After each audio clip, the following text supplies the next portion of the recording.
Looks like we're live. How's it going, guys? I just wanted to show you guys this incredible property that we have as our new location for at least January and February. We may or may not stay there depending on how much interest there is in the fall events, and there is a lot more in the fall, so we probably will move to a larger property by then, but at least for a few months. We're going to be at this amazing spot, and it has some upsides and some downsides. The downsides mostly are just a matter of how many people it can accommodate. There's only 4 cabins, and I have myself, my family, an assistant, and that leaves us with 2 for guests. So it's going to be very small groups. We prefer it that way. The property is only 5 kilometers downriver from Puerto Maldonado, which is a lot better than we were thinking. I was under the impression that it was 2 or 3 hours, but I guess it's also accessible by road. So if you don't want to travel by boat, there is the option of just taking a taxi straight in there. I really like traveling by boat. I put together a little slideshow so I can show you guys some of the animals that have been videoed on the property and the cabins and whatnot. Apparently a Jaguar track was found on the property fairly recently, and also an ocelot was videoed there. Every single night there are nocturnal visitors like yellow porcupines, which are an extremely rare Amazonian creature. There are coati, there are large anacondas. Not necessarily on the property, but the river, you know, it's right there by the property. Speaking of that, if you are, like, if seeing a giant anaconda is one of your bucket list items, November is going to be the month to come, October, November. And we will arrange, it'll be separate, so it won't be included. But we will arrange specific boat journeys in search of giant anacondas, and apparently there are plenty of them. So let me check in with the chat real quick and make sure, how's it going, Stellar? The other thing I should mention is that because there is so little accommodations on this property, we're going to have to raise the price a little bit in order to make it even viable. We have kept our rates the same for 5 years, and it hasn't really been viable the entire time. But now, in this area also being one of the most popular tourist destinations in the entire Amazon, the overhead's much higher. So if you make a deposit in the next 72 hours, you'll get the old price. If you're a returning customer, you also get the old price. And it's not going to be that much more. So you can shoot me an email if you are interested in setting up a video call. So check this out, you guys. I'm so excited to go to this place. Okay, so unfortunately, the video and the pictures that we have are not the greatest quality, but it will give you an idea of how amazing this place is. This is the boat ride into the property. Turn this volume down too, because it's probably really loud.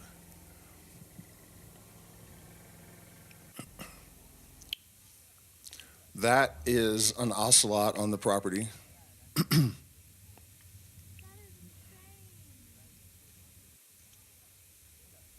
Which is pretty amazing. These are capybara that hang around the banks of the property. That is a sloth on the property, right around the cabins. This is outdoor area by the river. That is a yellow porcupine, which is an extremely rare Amazonian porcupine, crawling around on the clothing line. That is crazy. I have no idea what kind of snake that is, but wow. This is one of the cabins. They can comfortably accommodate 2 people. That's a monkey on one of the cabins. Those are grubs. Hold on, I gotta pause. Okay, so that is a Jaguar print that was found on the property down by the river. So that is just wild to think that we have the potential to have jaguars on the property. And we really lucked out with this location because It's in the jungle. In previous retreat events, we've been sort of on the outskirts. So you're in the jungle. There were monkeys around, and it was amazing. But this is more like Cuyabeno, where you're really, in there. Which is why I opted for this place rather than trying to find something with more accommodation, because that's the main thing for me this time around, is that we're really secluded in the jungle. However, being that there's road access and only 5 kilometers by boat, we have better access to emergency services and whatnot, so it really couldn't be more ideal. I am considering if there's enough interest, because we're starting on the 25th of January, and then 30 days into February, looking into the possibility of just tent space for myself and my assistants. But it is the rainy season, and I'm going to have to go down there and see about the viability of that. We do only have one spot open left for the end of January, February week, the first 10 days. And then after that, we have a little bit more space available through the rest of the month. So, yeah. Jaguars. Bug, snail. That thing is pretty interesting. I've never seen one like this. There are all sorts of variations of the Kamachata. They are sort of like a dinosaur, basically, a dinosaur catfish.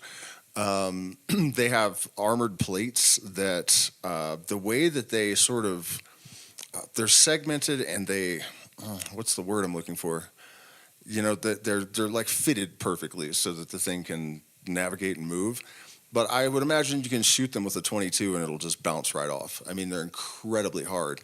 And some shamanic traditions consider them sort of not just appropriate for dieta, but like they're almost entheogenic in and of themselves.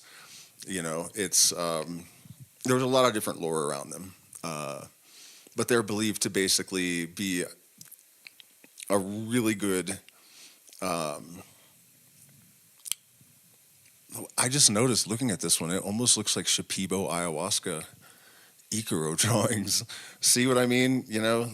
So anyways, for preparing for medicine, this fish is recommended by a lot of shaman.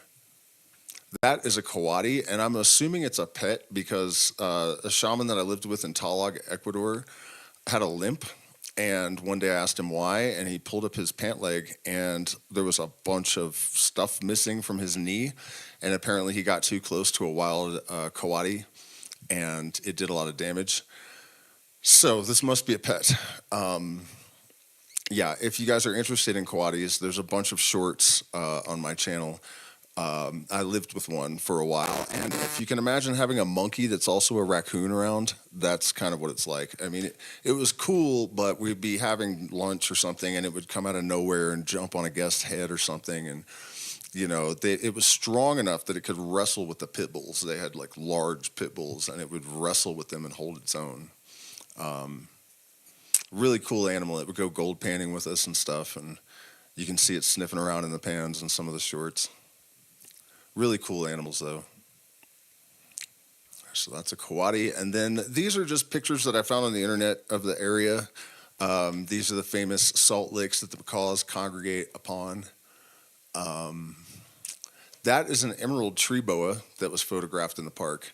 Absolutely one of my favorite animals on earth. I really hope we get to see one. They're extremely rare, but they're also extremely docile. People keep them as pets a lot. In second grade, my teacher had one, and she would watch TV and it would just sit on her head while she watched TV like a big emerald green turban.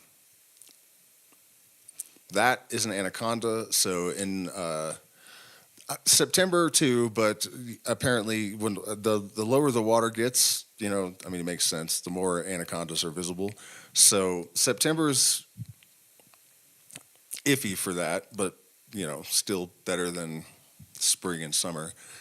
And then as it progresses to November, snake sightings are more and more probable. That's wild. That is a black jaguar being eaten by an anaconda. wrestling with it at least. So yeah, all these photos are from within the park. And the owner of the property is also a licensed guide. So he will be able to take us in his boat into the reserve because you have to have a permit in order to enter. He is a very, very nice guy. We like him a lot. What am I doing here? Let's put this there. There we go. And so I'm not going to hang out for very long tonight. We actually have a psilocybin ceremony in a couple of hours, and I need to prepare for that. But I did want to pop on and show you guys that. We're super, super excited to go back into the deep jungle. I'm almost giddy, to be honest. Yeah, so if you're interested in setting up a screening call, shoot me an email, and I'll check in with the chat, see if there's any questions. And if not, I'm going to head out to the Maloka and start building the fire, setting up the instruments. It's going to be a great night for us here at the compound in the Andes. So let's see, what do we got here, Mr. Spoogel? How are the Andes? They're amazing. I mean, the people are amazing. It's the altitude can be problematic. It is definitely problematic for me. I have some neurodegenerative issues, and the hypoxia, the lack of oxygen, is not good for that.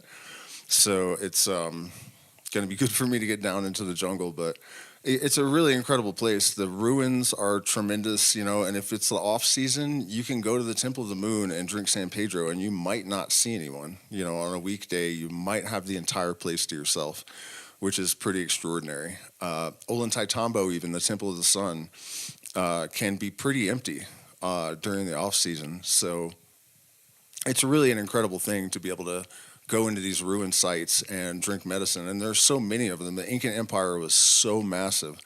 Just in this neighborhood, I think there's 7,000-year-old petroglyphs drawn in menstrual blood of alpaca orgies.